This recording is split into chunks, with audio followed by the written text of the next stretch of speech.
Good morning. We are talking about Jesus's teaching on hearing and doing his words, and that is like building on a rock where when the storms come, our lives are stable. When we don't hear and do his word, it's like building on sand, and our lives just crumble when the storms come. The last reflection this week is I want to ask you to think about storms that you know are coming. And how would you build so as to have resilience when the storm comes? So what I mean by that is that you and I, storms are going to come. They're inevitable. We are going to be having storms in our lives. There's the storm of aging. There's the storm of death.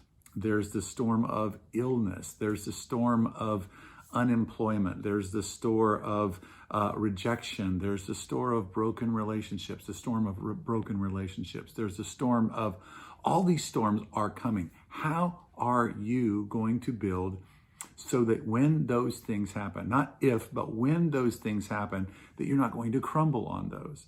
So what ends up happening is I think that when we run into financial distress, if something happens and we've not thought about and we've not built a life that is hearing and doing what God says, then what ends up happening is everything just kind of freeze frames. Everything just, when we become, fight, flight, freeze kind of people, that we are so reactive because we've not thought about how we want it to go when we are encountering that storm. So, for example, you will encounter relational trouble, whether it's in your family or whether it's in your church or whether it's your work.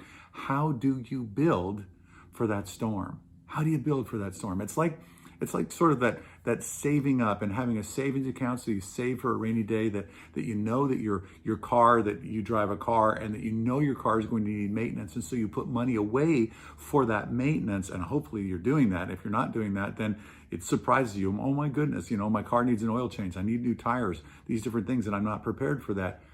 Save in order to have money so that you can prepare for that time. We do this with our character. We do this with our solidity as people by hearing and doing the word of God. How do you build for those future storms? That's where we're ending up this week. Think about that today.